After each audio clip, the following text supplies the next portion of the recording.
Livro Memórias de um Suicida, pelo espírito Camilo Cândido Botelho, capítulo 1, parte 2.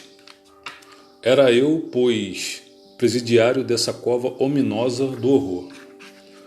Não habitava, porém, ali sozinho. Acompanhava-me uma coletividade falange extensa de delinquentes como eu. Então ainda me sentia cego. Pelo menos sugestionava-me de que o era, e como tal me conservava, não obstante minha cegueira só se definir, em verdade, pela inferioridade moral do espírito distanciado da luz. A mim, cego não passaria, contudo, despercebido o que se apresentasse mal, feio, sinistro, imoral, obsceno, pois conservava meus olhos visão bastante para toda essa escória contemplar, agravando-se destarte a minha desdita.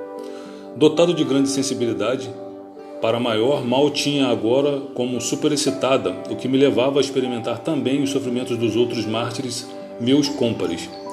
Fenômeno esse ocasionado pelas correntes mentais que se despejavam sobre toda a falange e oriundas dela própria, que assim realizava impressionante afinidade de classe, o que é o mesmo que asseverar que sofrimos também as sugestões dos sofrimentos um dos outros, além das insídias a que se submetiam os nossos próprios sofrimentos.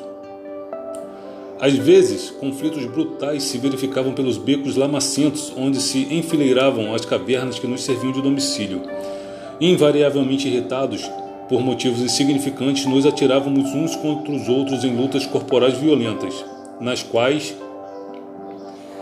tal como sucede nas baixas camadas sociais terrenas, levaria sempre a melhor aquele que maior destreza e truculência apresentasse. Frequentemente fui ali insultado, ridicularizado nos meus sentimentos mais caros e delicados com xistes e sarcasmos que me revoltavam até o âmago. Apedrejado e espancado até que, excitado por fobia idêntica, eu me atirava a represálias selvagens, ombreando com os agressores e com eles refocilando na lama da mesma ceva espiritual.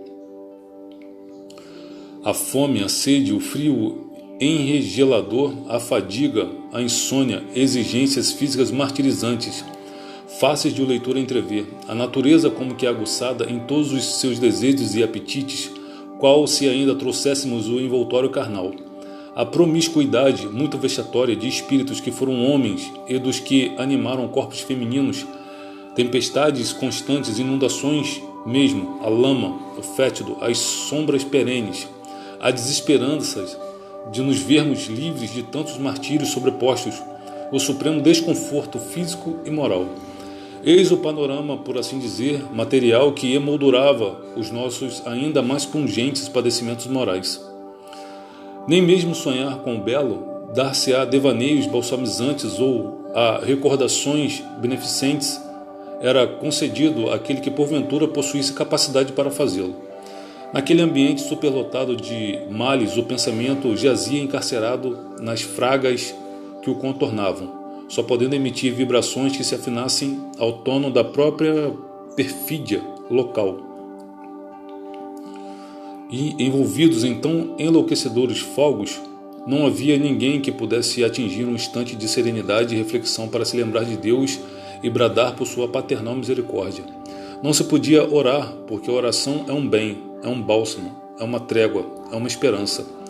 E aos desgraçados que para lá se atiravam nas torrentes do suicídio, impossível seria atingir tão altas mercês.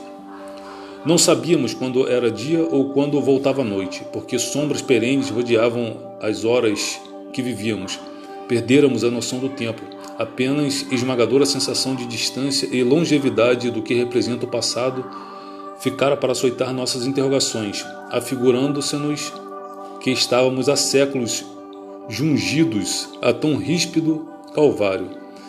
Dali não esperávamos sair, conquanto fosse tal desejo uma das caustificantes obsessões que nos alucinavam, pois o desânimo gerador da desesperança que nos armara o gesto de suicidas afirmava-nos que tal estado de coisas seria eterno. A contagem do tempo para aqueles que mergulhavam nesse abismo estacionaram no momento exato em que fizera para sempre tombar a própria armadura de carne. Daí para cá, só existiam assombro, confusão, enganosas induções, suposições insidiosas.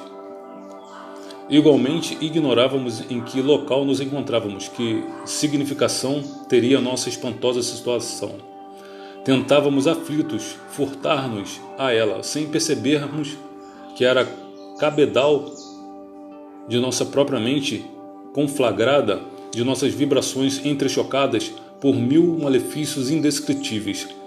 Procurávamos então fugir do local maldito para voltarmos aos nossos lares, e o fazíamos desabaladamente, em insanas correrias de loucos furiosos, a ásveros malditos, sem consolo, sem paz, sem descanso em parte alguma, ao passo que correntes irresistíveis, como ímãs poderosos, atraíam-nos de volta ao tugúrio sombrio, arrastando-nos de em volta a um ato turbilhão de nuvens sufocadoras e estonteantes.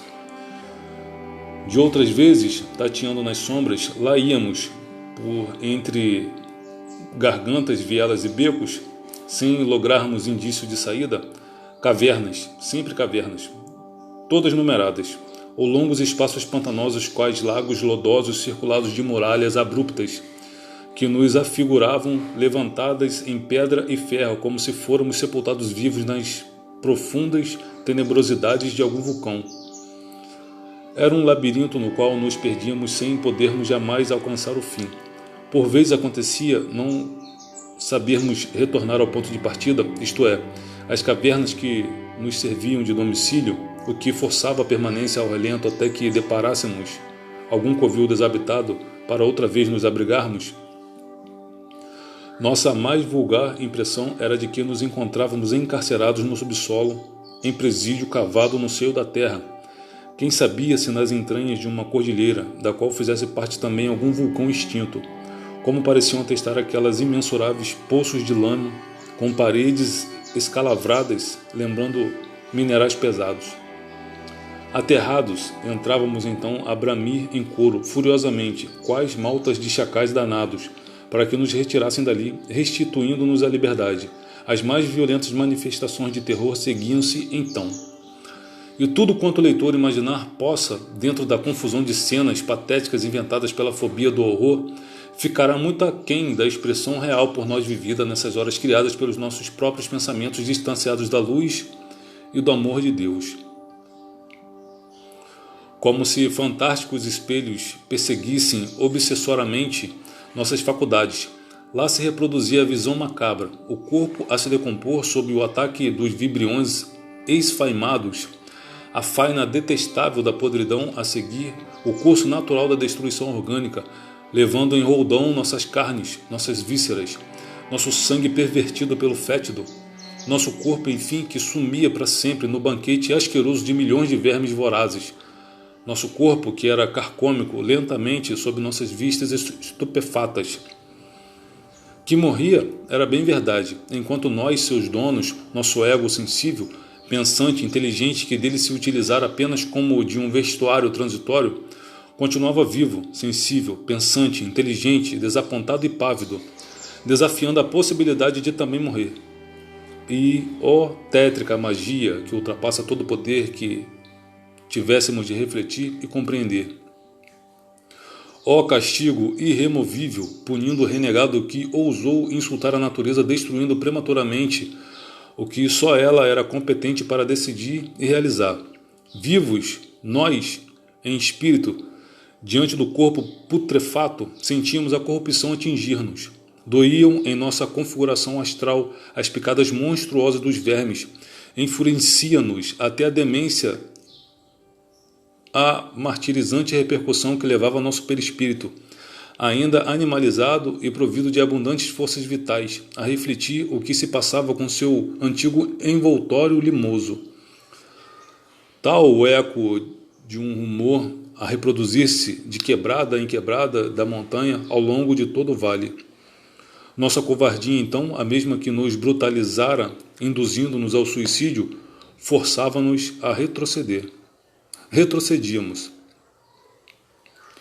O suicídio, porém, é uma teia envolvente em que a vítima, o suicida, só se debate para cada vez mais confundir-se, tolher-se, embaraçar-se. Sobrepunha-se a confusão. Agora, a persistência da autossugestão maléfica recordava as lendas supersticiosas, ouvidas na infância e calcadas por longo tempo nas camadas da subconsciência.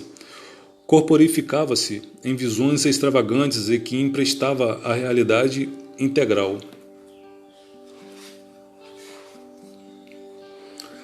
Julgava-nos nada menos do que à frente do tribunal dos infernos. Sim, vivíamos na plenitude da região das sombras, e espíritos de ínfima classe do invisível, obsessores que pululam por todas as camadas inferiores, tanto da terra como do além.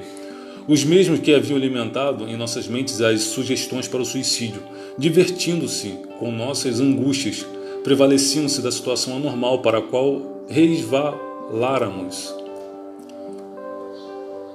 a fim de convencer-nos de que eram juízes que nos deveriam julgar e castigar, apresentando-se as nossas faculdades conturbadas pelo sofrimento como seres fantásticos, fantasmas impressionantes e trágicos.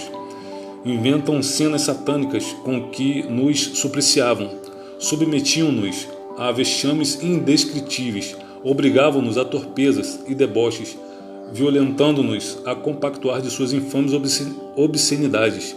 Donzelas que se haviam suicidado, desculpando-se com motivos de amor, esquecidas que o vero amor é paciente, virtuoso e obediente a Deus, olvidando no egoísmo passional de que deram provas o amor sacrossanto de uma mãe que ficara inconsolável, desrespeitando as cães veneráveis de um pai, os quais jamais esqueceriam o golpe em seus corações vibrados pela filha ingrata que preferiu a morte a continuar no tabernáculo do lar paterno. Eram agora insultadas no seu coração e no seu pudor por essas entidades animalizadas e vis, que as faziam crer serem obrigadas a se escravizarem por serem eles os donos do império de trevas que escolheram em detrimento do lar que abandonaram.